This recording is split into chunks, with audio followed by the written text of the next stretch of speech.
Bismillahirrahmanirrahim. Assalamualaikum warahmatullahi wabarakatuh. Pada kesempatan ini saya akan mencoba memberikan penjabaran mengenai salah satu topik metabolisme gizi makro di bagian subbab metabolisme karbohidrat. Subspesifiknya adalah gluconeogenesis.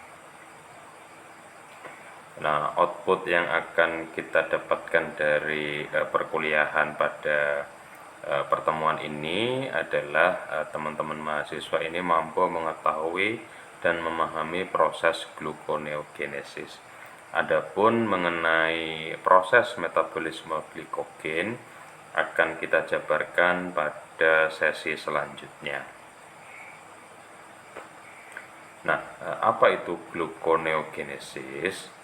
Jadi pada manusia dalam kondisi puasa atau tidak ada asupan karbohidrat, jadi pada saat tidak ada asupan karbohidrat yang cukup atau tidak ada sama sekali dari makanan, contohnya pada saat puasa, nah tubuh tentunya akan mendegradasi cadangan yang ada.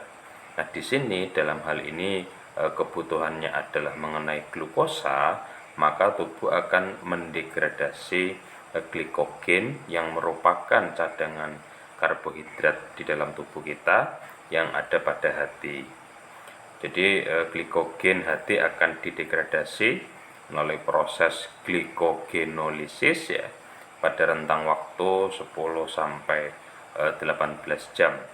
Nah, setelah itu ya glikogen sudah mulai menipis atau mulai stoknya mulai berkurang drastis, maka perlu ada proses lain yang membackup supaya glukosa darah itu tidak drop. Karena beberapa organ di dalam tubuh kita ada yang tidak bisa menerima substrat untuk membentuk energi kimia dalam bentuk ATP dari selain karbohidrat ya. Tidak bisa melakukan misalnya contohnya beta oksidasi sebagai lemak sebagai substrat untuk menghasilkan ATP.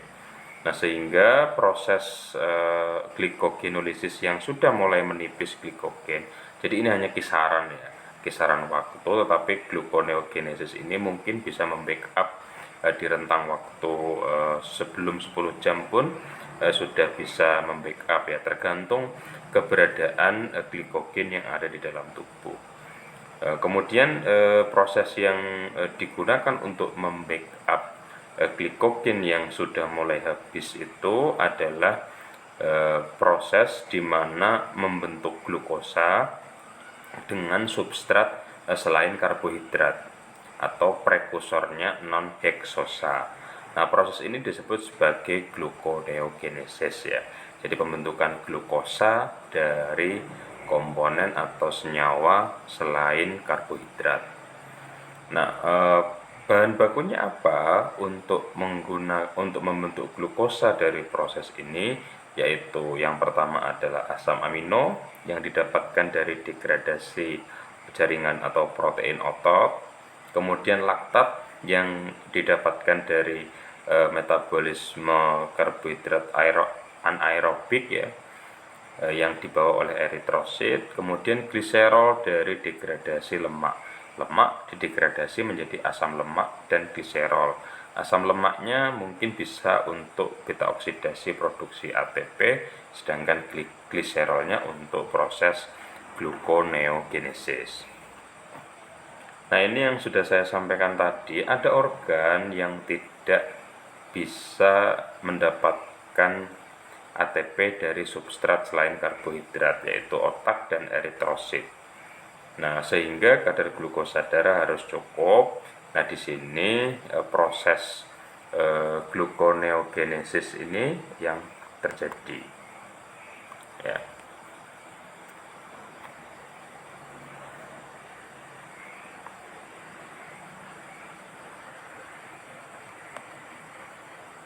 Ya, ini glikogenolisis, kemudian di sini gluconeogenesis ya. Perombakan cadangan dulu, kemudian sintesis glukosa dari komponen yang bukan karbohidrat. Ini adalah rangkaian gluconeogenesis yang di dalamnya melibatkan 11 tahapan reaksi. Nah, reaksinya sebagian besar merupakan reaksi kebalikan dari glikolisis, tetapi ada 3 reaksi yang merupakan reaksi bypass yang tidak atau bukan merupakan kebalikan dari glikolisis. Minggu lalu atau pertemuan sebelumnya sudah pernah kita diskusikan apa itu glikolisis. Nah, di mana proses ini terjadi? Yaitu di dalam organel sel. Nah, organel sel artinya dia ada di dalam sel intrasel, yaitu melibatkan sitoplasma atau sitosol, kemudian mitokondria, dan retikulum endoplasma atau RE. Nah, sel mana yang melakukan gluconeogenesis? Nah, sebagian besar yang melaksanakan gluconeogenesis adalah sel-sel yang ada di dalam hati, bahkan sampai 90%, kemudian sekitar 10% ini dilaksanakan di ginjal pada saat kelaparan yang kronik atau puasa dalam durasi yang sangat panjang. Nah, di sini ya, di sini ada pirufat ya, yang merupakan bahan baku utama ya. Kemudian dia menjadi glukosa. Endingnya adalah glukosa. Nah, di sini rangkaian ini adalah rangkaian yang dimaksud 11 tahapan reaksi itu. Nah, ini adalah 11 tahapan reaksi yang dimaksud, yaitu ada 1, 2, 3, 4, 5, 6, 7, 8, 9, 10, 11. Nah, untuk kepentingan mata kuliah di prodi gizi, jadi mengenai energi dalam bentuk entalpi ini tidak perlu dibahas lebih lanjut. Yang terpenting adalah di sini ada pirufat ya. Kemudian di sini adalah glukos. Jadi merubah atau mengkonversi pirufat menjadi glukosa. Nah, dengan melibatkan berbagai macam reaksi di sini. Nah, kemudian hasil akhirnya adalah netnya adalah ini ya. 2 mol pirufat itu menghasilkan 1 mol glukosa. Kemudian di sini diperlukan ATP, GTP, NADH, dan di sini membentuk glukosa dan ada produk samping yang dihasilkannya. Artinya apa? Gluconeogenesis merupakan reaksi yang membutuhkan ATP di dalam prosesnya. Nah, ini ya, membutuhkan banyak energi, kemudian berawal dari pirufat yang ada di sitoplasma, dibawa masuk dulu ke dalam mitokondria untuk dikarboksilasi, karena pirufat karboksilase ini enzimnya ini aktifnya di mitokondria, dan enzim ini tergantung pada biotin, salah satu jenis vitamin B, menjadi oksaloasetat. Ya, jadi pirufat menjadi oksaloasetat di sini. Nah, oksaloasetat adalah komponen atau senyawa yang merupakan produk intermediate dari siklus Krebs. Jadi selain gluconeogenesis, yang menghasilkan oksaloasetat adalah siklus Krebs dari reaksi di dalam reaksi atau produk intermediate-nya. Nah, sehingga oksaloasetat yang ada itu bisa berasal dari gluconeogenesis, bisa berasal dari siklus Krebs. Kemudian pada kondisi oksaloasetat yang terbatas, misalnya di dalam produksi itu terbentuk 10 mol oksaloasetat.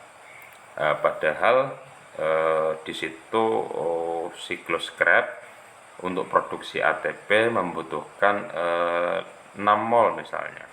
Sebenarnya gluconeogenesis juga membutuhkan 6 mol, tetapi kalau ditotalkan 6 ditambah 6 jadi 12, padahal jumlahnya adalah 10 mol. Nah, maka dalam kondisi seperti ini yang didahulukan adalah siklus Krebs. Jadi 6 mol masuk ke siklus Krebs, kemudian sisanya baru masuk ke gluconeogenesis. Nah, kenapa seperti itu? Karena reaksi siklus Krebs itu adalah reaksi yang menghasilkan ATP.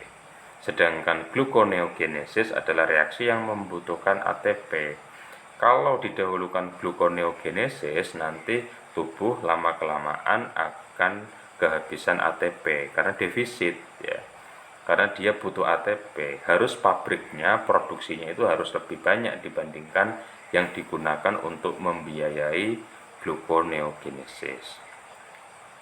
Nah, kemudian dari oksaloasetat yang sudah terbentuk dari hasil karboksilasi tadi ya, pirufat. Nah, di sini ya kemudian dia berubah menjadi fosfoenol pirufat. Perubahan pirufat ini ya menjadi fosfoenol pirufat ini ya, yang terjadi di dalam mitokondria. Nah, itu disebut reaksi bypass pertama karena ini tidak ada di glikolisis. Nah, kemudian fosfoenol pirufat yang dihasilkan melintasi membran mitokondria menuju sitosol di sini. Nah, setelah fosfoenol pirufat ini ada di dalam sitosol, ya di sini ya, dia kemudian berubah menjadi gliseraldehid 3 fosfat atau G3P dan dia kemudian menjadi fruktosa 1,6 bisfosfat. Nah, fruktosa 1,6 bisfosfat ini kemudian berubah menjadi fruktosa 6 fosfat. Ini adalah rangkaiannya dari sini ke sini.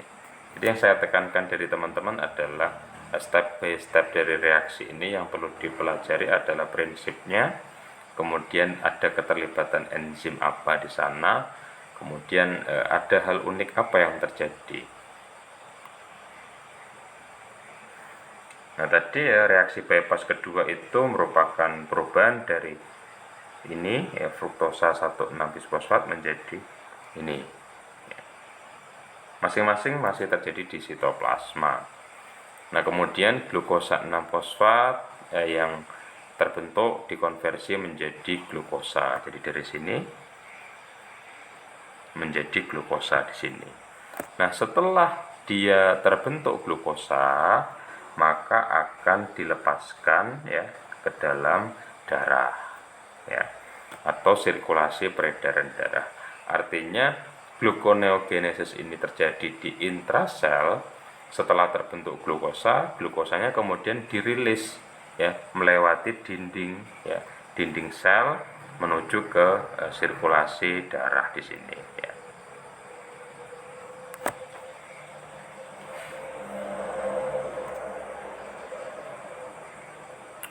Oke, itu jika prekursor yang tersedia adalah yang ready adalah sudah dalam bentuk pirufat.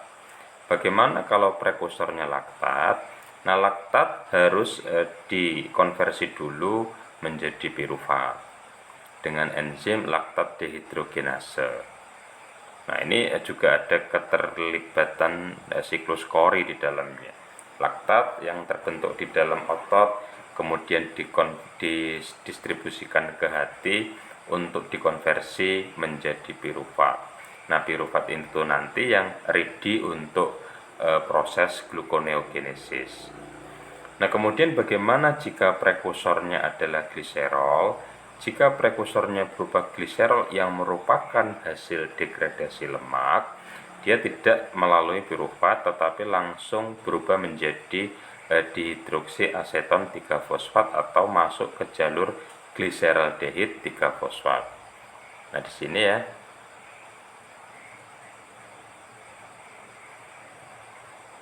Nah, jadi dia langsung masuk ke jalur sini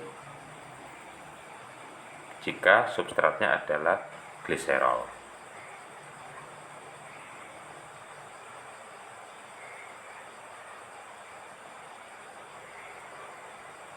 Nah, jika substratnya berupa asam amino, dia akan masuk ke dalam langsung menjadi oksaloasetat.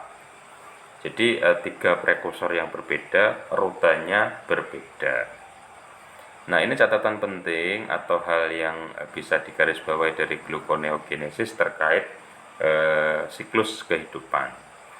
Jadi pada saat janin atau bayi masih di dalam kandungan, proses gluconeogenesis itu tidak terjadi karena enzim fosfoenol pirufat karboksikinase yang dibutuhkan untuk konversi dari pirufat menjadi fosfoenol pirufat ini belum banyak atau sangat rendah pada janin.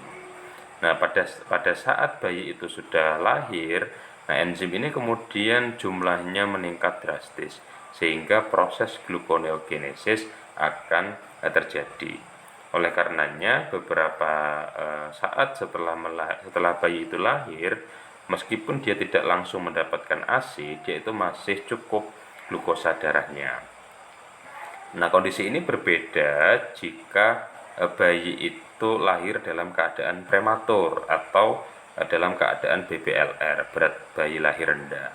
Nah, di situ nanti produksi enzim ini kurang banyak sehingga rawan terjadi hipoglikemi. Nah, kondisi hipoglikemik juga dipicu rendahnya rendahnya cadangan glikogen yang ada di dalam tubuh si bayi karena dia lahir sebelum waktunya. Oke. Nah, seperti yang sudah saya sampaikan pada pertemuan sebelumnya bahwa sistem metabolisme baik itu anabolik maupun katabolik, anabolisme maupun katabolisme itu melibatkan 3 sistem yang mengontrolnya atau yang berperan sebagai regulator, yaitu sistem syaraf ya, dan sistem hormon serta sistem keberadaan substrat. Nah, atau rendah tingginya substrat di dalam reaksi. Nah, yang di sini yang kita coba simak adalah hormon yang terlibat di dalam proses gluconeogenesis. Jadi ada 4 hormon yang berperan. Sebenarnya 3 yang utama ya, insulin, glukagon, dan glukokortikoid. Karena epinefrin dampaknya tidak langsung ke gluconeogenesis. Nah, insulin yang pertama. Nah, dia menurunkan laju gluconeogenesis karena gluconeogenesis itu membentuk glukosa dan dirilis ke darah. Padahal regulasi dari atau peranan dari insulin itu adalah menekan supaya gula darah itu tidak terlalu tinggi. Jadi insulin menurunkan laju gluconeogenesis. Adapun glukagon, glukokortikoid dan epinefrin itu meningkatkan laju gluconeogenesis. Ya, glukagon dan glukokortikoid terutama. Kalau epinefrin lebih ke arah glikogenolisis. Nah, insulin dulu. Dia berperan ketika konsumsi gula tinggi atau asupan makanan tinggi karbohidrat, apalagi yang indeks glikemiknya tinggi ya. Kemudian glukosa darah akan meningkat. Nah, peranan insulin adalah menurunkan kadar gula darah. Dengan jalur apa? Yaitu dengan cara menekan proses gluconeogenesis serta glikogenolisis. Jadi glikogen itu jangan dipecah, kemudian gluconeogenesis jangan dilakukan. Itu tugas dari insulin, menekan laju gluconeogenesis dan juga laju glikogenolisis. Nah, glukosa darah justru didorong oleh insulin untuk masuk ke dalam sel dan dibentuklah glikogen atau menstimulasi proses glikogenesis. Ya, jangan tertukar-tukar ya. Gluconeogenesis, glikogenolisis, dan glikogenesis. Ya.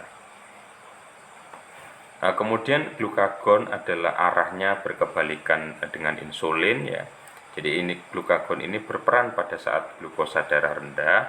Nah, ini diproduksi oleh sel alfa. Aktivitas terutama terjadi pada organ hati karena di hati ini dominan proses gluconeogenesis.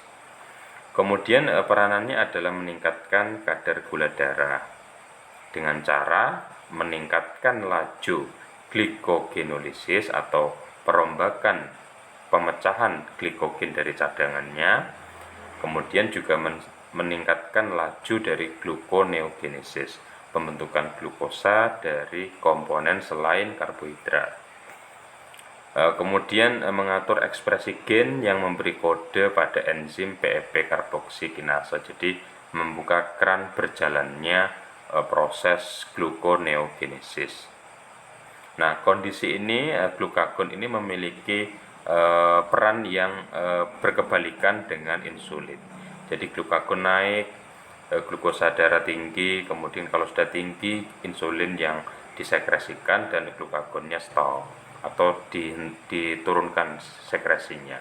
Kemudian insulin diproduksi efektif, glukosa darah jadi turun, glukagon naik lagi. Jadi secara simultan seperti itu selalu terjadi berulang-ulang atau berganti-ganti secara homeostasis pada saat kondisi tubuh dalam keadaan normal. Semua organ normal, semua sistem organ normal, dan semua sistem metabolisme normal, belum mengalami sindrom metabolik. Nah, kemudian peranan dari glukokortikoid atau kortisol. Nah, ini adalah hormon yang dihasilkan oleh kelenjar adrenal juga ya, sama halnya dengan berbeda dengan glukagon ya. Kalau glukagon pankreas, ini adalah kelenjar adrenal. Nah, ini berperan dalam merangsang gula darah yang rendah, jadi meningkatkan kadar glukosa darah setipe dengan glukagon ya, dari proses glikogenolisis dan meningkatkan laju glikogenolisis dan gluconeogenesis. Adapun epinefrin arahnya adalah lebih ke meningkatkan laju glikogenolisis, jadi pemecahan cadangan glikogen saja.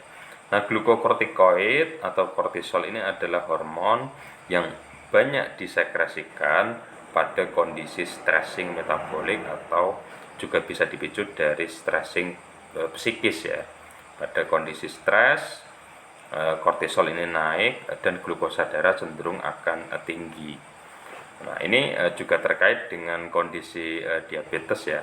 Pada orang diabetes yang insulinnya tidak tersedia pada tipe 1 atau resisten, jadi ada tapi perannya nggak maksimal, itu yang tipe 2. Di situ tidak ada yang menekan kadar glukosa darah sehingga relatif tinggi kadar glukosa darah, karena 3 hormon ini ya, glukagon, kortisol, dan epinefrin berperan dominan tanpa ada yang mengimbangi, sehingga glukosa darah relatif tinggi, apalagi dipicu dengan stressing yang kortisol ini disekresikan dalam jumlah yang relatif besar, sehingga orang yang dengan atau orang dengan diabetes ini tidak disarankan untuk stres ya. Jadi psikisnya distimulasi untuk santai, untuk tidak banyak beban, karena semakin banyak beban psikis ya dan mengarah ke stres metabolik, di situ nanti kortisol disekresikan banyak dan justru glukosa darahnya sulit untuk turun.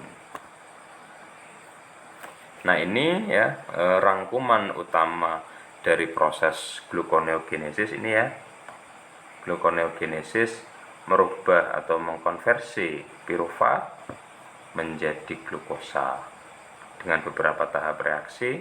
Dengan substrat yang pertama adalah laktat arahnya menjadi pirufat dulu, baru masuk ke gluconeogenesis. Gliserol ya, yang didapatkan dari simpanan di jaringan adiposa, di lemak dipecah menjadi asam lemak dan gliserol. Gliserolnya masuk ke gliseraldehyde 3 fosfat. Kemudian asam amino ya masuk ke jalur produk intermediate dari siklus Krebs, terutama oksaloasetat atau alfa ketoglutarat. Ya, jadi dia masuk ke produk intermediate siklus Krebs dan arahnya nanti ke oksaloasetat. Kalau sudah masuk menjadi oksaloasetat, dia akan ke sini ya. Dia menjadi produk intermediate dari gluconeogenesis. Tiga-tiganya memiliki jalur yang berbeda-beda.